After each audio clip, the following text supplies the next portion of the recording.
rocket science. When the face of your league is on a team, like Caitlin is with the Fever, it's just a no-brainer. You just pencil it in. She's the graphic. To go with Raven Johnson, a rookie who averages 1 point a game and does nothing, that is so intentional by whoever did that on the WNBA, who's running their account. You have to fire them. You are openly saying, we hate Caitlin Clark, we hate her fans, we don't want you, Bird. The moment that graphic appeared, the conversation stopped being about basketball and became a debate about something much bigger. Why would the WNBA promote an Indiana Fever game without prominently featuring Caitlin Clark, the player many fans view as the league's biggest attraction? For supporters of Caitlin Clark, the answer seemed obvious. Clark had become the center of television ratings, social media engagement, merchandise sales, and national sports discussion. Every Fever game generated headlines. Every Clark performance created viral moments. Every appearance seemed to attract new viewers to the league. That is why the reaction exploded so quickly. When prominent sports personalities like Dave Portnoy and Dan Dakich saw the promotional graphic, they did not view it as a simple design decision. They viewed it as a symbol of a larger problem.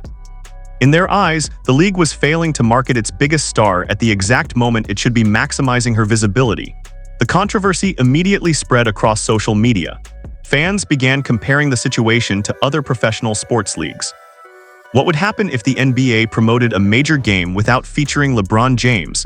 What if the NFL ignored its most recognizable quarterback? What if baseball left its biggest superstar off a national advertisement? Those comparisons became the fuel behind a growing argument. The debate was no longer about one image. The debate became about whether the WNBA truly understands the opportunity sitting directly in front of it. And at the center of every discussion stood one name, Caitlin Clark. Like promo I've ever seen in sports. I like Raven Johnson. I don't know Raven Johnson from Raven on TV. But to not put Caitlin Clark on every graphic for every Fever game is literally the dumbest thing I've ever seen. Like, would you ever promote a Laker game without LeBron, Spurs without Wemby, OKC without SGA? It's so intentional I can't wrap my brain around it. How can this league be so dang stupid? Hashtag Caitlin. Then Portnoy further posted this reaction. The strongest criticism came from Dave Portnoy, who called the graphic one of the most confusing promotional decisions he had ever seen in sports. Portnoy's frustration centered on a basic marketing principle. When a league possesses a breakout superstar, that superstar becomes the face of major promotional campaigns. From his perspective, Caitlin Clark had already reached that level. Clark was not simply another talented player.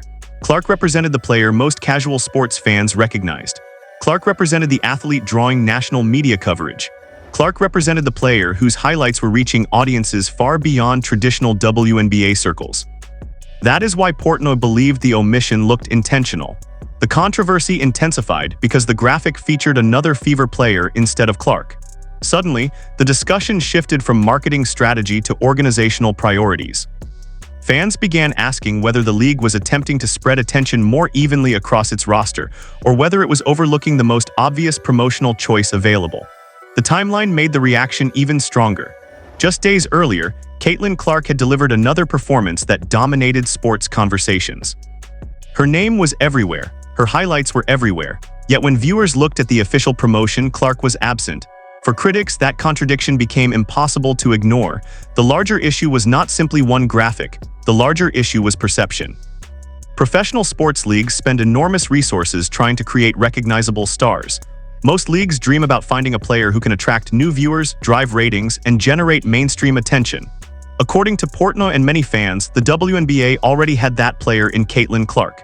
The question became simple. If the league possesses a star capable of expanding its audience, why would that star not be the centerpiece of a nationally televised promotion? That question continued to drive the controversy long after the graphic itself stopped circulating. 1 point a game, doesn't get a ton of burn, doesn't get a ton of minutes. Caitlin Clark, by the way, just put up 30, have the whole sports world talking about her, and 10 assists. Caitlin Clark is the face of your league, and she's not on the television from the WNBA account.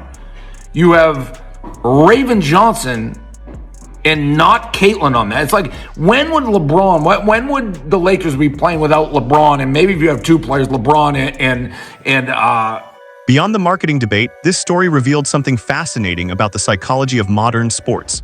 For decades, leagues have depended on superstar-driven promotion. The NBA had Michael Jordan. Later, it had Kobe Bryant, LeBron James, and other iconic figures. The NFL built campaigns around elite quarterbacks. Tennis elevated players like Serena Williams and Roger Federer. Individual stars often became the gateway for new fans. Many observers believe Caitlin Clark occupies a similar position for the WNBA. That belief explains why reactions were so emotional. Supporters see Clark as more than a talented rookie turn-star. They see Clark as a transformational figure capable of changing the economic trajectory of the league. When people hold that belief, every promotional decision becomes magnified. A standard graphic becomes a statement. A marketing choice becomes a controversy. A player selection becomes a debate about league priorities. This is where the psychology becomes particularly interesting. Critics of the graphic argued that the league should lean fully into Clark's popularity. They believe sports history repeatedly shows that audiences connect with stars first and leagues second. Others would argue that leagues must balance promoting one superstar with building broader recognition for the rest of the roster. That tension exists in nearly every professional sport. How much attention should one player receive? How much attention should be shared? Where is the line between maximizing a superstar's popularity and developing future stars? The Caitlin Clark debate has become a case study in those questions. Regardless of which side someone supports, one reality remains clear. Clark's presence generates reactions that few athletes in the sport can match. The fact that a single promotional graphic became a national talking point demonstrates just how influential her brand has become. That level of influence is rare. And once a player reaches that level, every organizational decision surrounding that player receives intense scrutiny. Well, was Michael Jordan ever not the lead graphic on any Bulls game when he was a member of the team? Maybe you could put Scottie Pippen on there. That would be like putting a half-naked Sophie Cunningham up there. You can say this is a small thing, but I guarantee you Bill Cartwright, Luke Longley, Bill Wennington never got the promo graphic over Jordan. Sell the stars, marketing 101. Well, we live in different times, man. Everybody in this world is trying to appease the angry African-American lesbian in the WNBA and African-Americans all across the country. That's what people are trying to. The most important part of this controversy may not be the graphic itself. It may be what the controversy reveals about the future of the WNBA. Professional sports ultimately operate in a competitive entertainment marketplace. Viewers have endless options. Fans can watch the NBA, NFL, MLB, NHL, college sports, streaming platforms, and countless forms of digital entertainment. Every league is fighting for attention.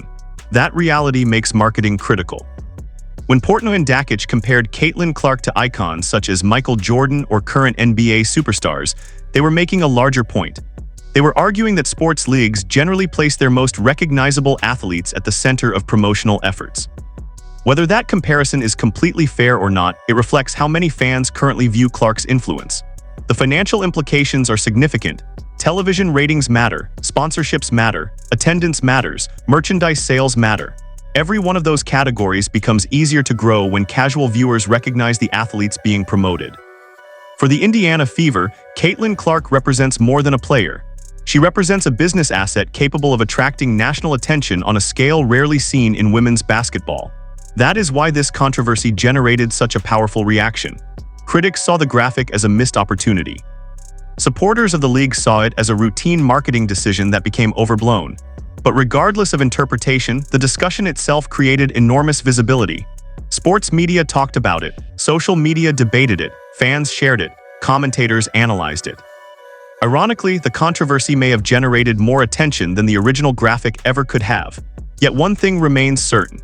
As long as Caitlin Clark continues drawing headlines, every promotional decision involving her will be examined under a microscope. And that scrutiny is unlikely to disappear anytime soon.